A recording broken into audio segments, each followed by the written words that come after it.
Eu lembro tudo, desde o dia que chegaram em Angicos os professores que passaram das nossas casas, não é? Colhendo alguns dados para fazer assim, tipo a inscrição para a escola. Não, ele só falava que ia ter essa aula, né? Ia vir essa pessoa, mas não dizia quem era, né?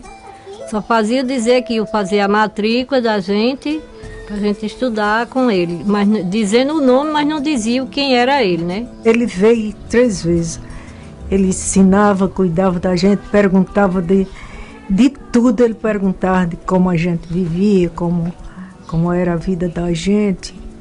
Tudo, até como se fazia tijolo, ele perguntava. É importante saber ler, porque o camarada sem saber ler é um burro velho. Como é que se diz? O camarada não sabendo ler, para ele não tem graça na vida, tem não? Não.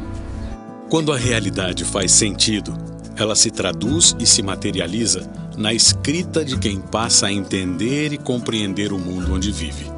Excluir parte da população de ler e escrever é tirar deles a vocação ontológica do ser. Portanto, quem não sabe ler e escrever está excluído do processo que é essencialmente humano e que o possibilita não só de ter o saber construído, mas de construir novos saberes e de ter participação política.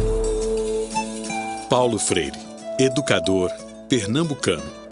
Um homem que gostava das relações, das amizades, da conversa fraterna e amena. Um inconformado com a exclusão e com o silêncio de brasileiros que não sabiam ler nem escrever. Eu sou um intelectual que não tem medo de ser amoroso. Eu amo as gentes e amo o mundo. E é porque amo as pessoas e amo o mundo que eu brigo para que a justiça social se implante antes da caridade. Paulo Freire é quase um gerúndio, né, como pessoa. Ele é um sendo, né? Quem sendo Paulo Freire? Porque Paulo Freire, como tem uma obra que é significativa, tem toda uma história que é marcada e remarcada e reinventada, tem toda uma produção ética, estética e ao mesmo tempo filosófica que nos inspira, ele não foi, né? E ele não é. Desse ponto de vista, é muito mais um sendo. Quem sendo Paulo Freire? Uma pessoa especial que, vindo da área do direito, se interessou mais por justiça do que por direito. O que é importante? Paulo Freire concebeu algo que, primeiro, é educação para a liberdade, não era ensinar as coisas da acomodação. A população analfabeta estava numa cultura do silêncio, numa cultura da acomodação. Paulo Freire, um apaixonado pelo conhecimento e pelo ser humano, percebeu e desenvolveu um método simples, uma forma de relacionar o aprendizado da escrita com a leitura do mundo. Ele chama a sua empregada doméstica, Maria, e faz o primeiro exercício com ela. Escreveu menino e vai mostrando, Maria, o que é isso? Ela diz, não sei. Então ele desenha, ela diz, não, é um menino. E então ele vai dialogando com ela e depois ela diz, isso me dói muito a cabeça, eu não aguento mais, doutor Paulo. Ele disse, não dói porque você nunca fez esse exercício, do mesmo jeito que vai me doer se eu for cozinhar, vai me doer as costas. É assim. Mas vamos, você topa tentar mais um pouco? Ela disse, mais um pouco. Então ele separa os pedaços, as sílabas, os pedaços, menino, e quando ele diz, o que é isso? Ela disse, o senhor separou isso que era junto, o senhor separou. E aí quando ele vai tirando uma sílaba e outra, ela vai percebendo. Não, agora isso aqui é no, né? Então, Paulo chegou aonde eu queria. É esse o caminho que eu vou seguir. Então, criou o método a partir dessas experiências tiradas do cotidiano, do mais simples. O que me encanta no método é o desafio de politizar as pessoas, né? De libertar as pessoas de amarras, de manipulação, não é? Freire buscou isso, o diferencial dele. Eu tinha vontade de aprender a ler, porque eu vi o povo ler e eu não sabia. Nem meu nome não sabia como era que escrevia. Aí Paulo Freire dizia, se você assinar o seu nome, já é muita coisa que você assina seu título. Você já é cidadão brasileiro, porque você assina seu título. Há 50 anos, o desafio foi lançado, aceito e conquistado. Numa cidade no interior do Nordeste, no Rio Grande do Norte, a 176 quilômetros da capital, Natal. Em Angicos, uma pequena cidade no sertão do Rio Grande do Norte, à beira da antiga estrada de ferro, começaram uma revolução. Sua primeira fase durou apenas 40 horas. O alvorecer de autêntica reforma de base que está repercutindo em todo o Brasil e que possivelmente logo envolverá o país inteiro.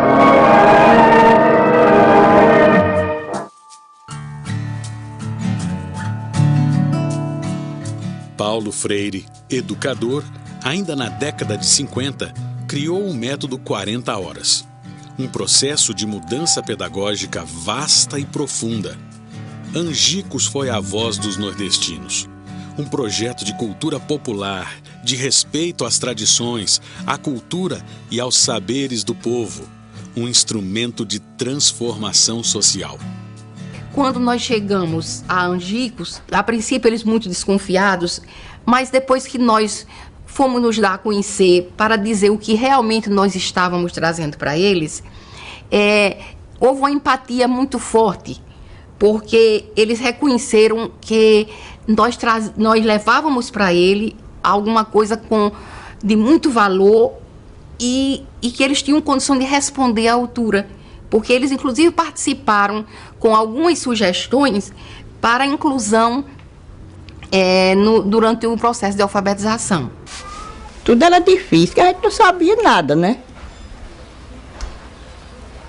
Quer dizer, eu não sabia de nada. Muito pouca gente sabia. Hoje em dia todo mundo já sabe um pouco ou muito. Todo mundo sabe. Como eu escrever o nome, ler algumas palavras. Eu queria era aprender pelo menos a assinar meu nome para votar, como ainda hoje. Isso foi em 1963. A gente sentia aquele prazer, a gente tinha aquele orgulho de ir para a aula para aprender alguma coisa, né? Porque a gente não sabia, no período a gente não sabia, né?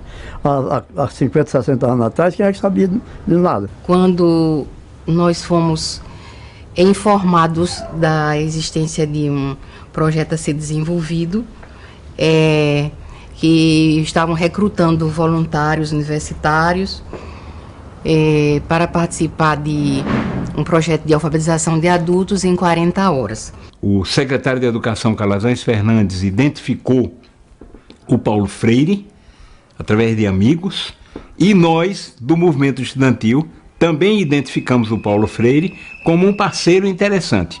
Nesse momento, o Paulo Freire aceitou de vir trabalhar no Rio Grande do Norte com o governo Aloysio Alves, mas impôs algumas condições. Uma das condições é que ele queria ter autonomia pedagógica e política total e queria que o programa fosse entregue à liderança estudantil.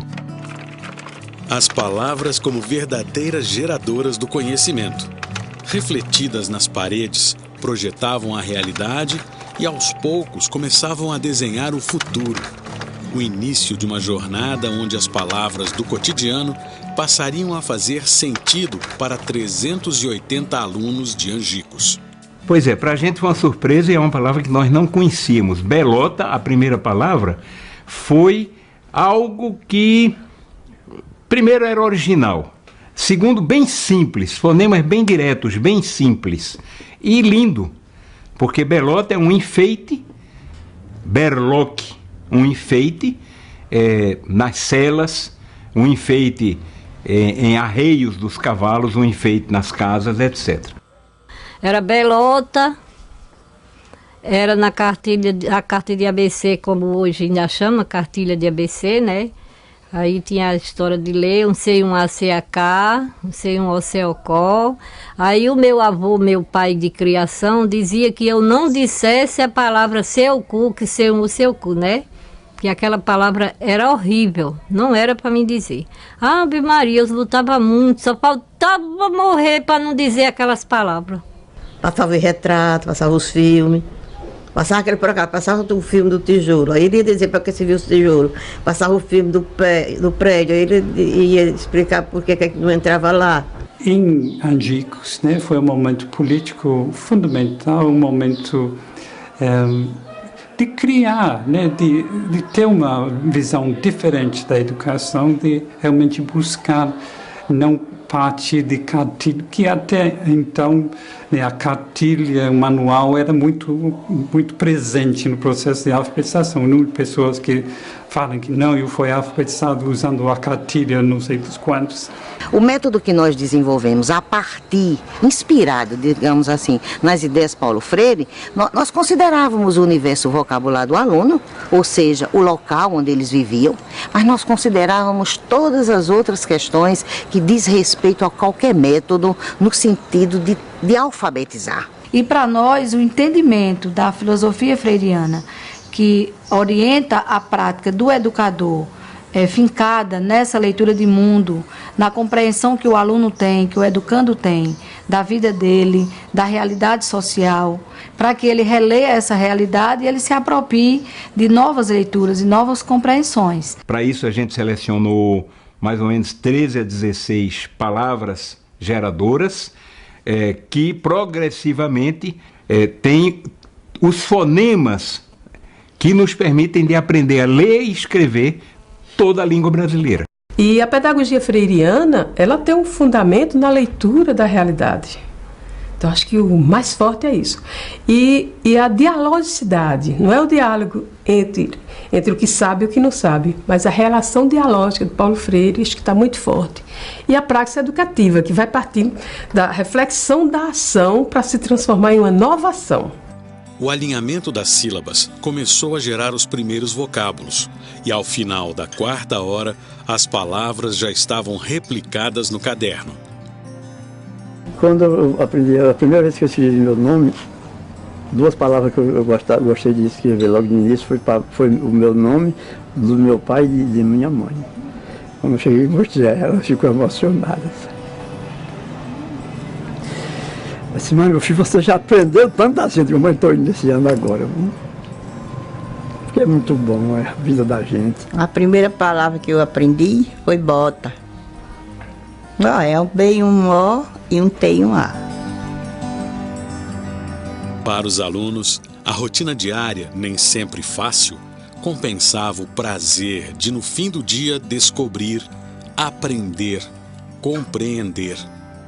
Aí a gente lavava a roupa, engomava e aquele dinheiro a gente comprava o vestir e o calçar.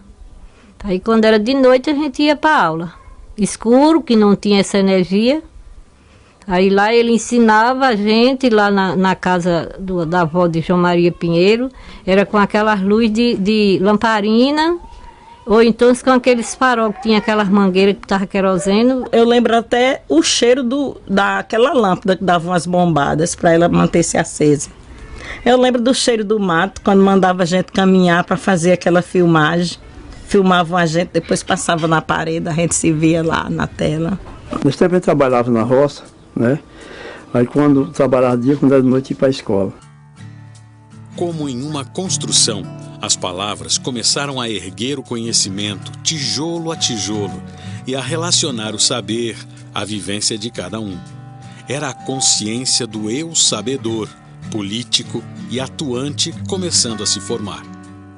Quando eu chegava em casa, que às vezes a gente ia lavar roupa, e juntava muita gente no rio lavando roupa.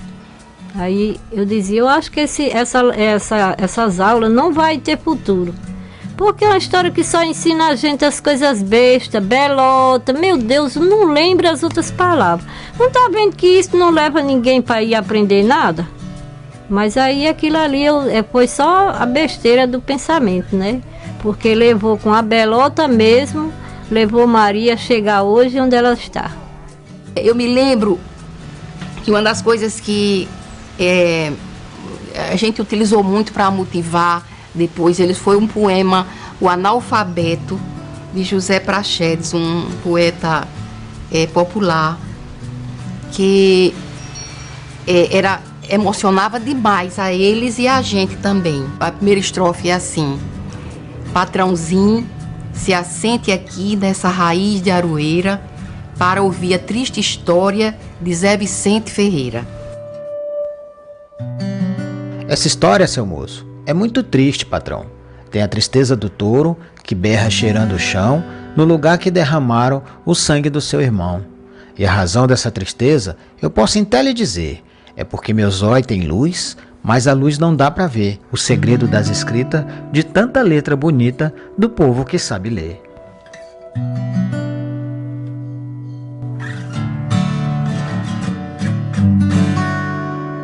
Não é dar aula sobre povo, democracia, mas arrancar deles o que eles pensam.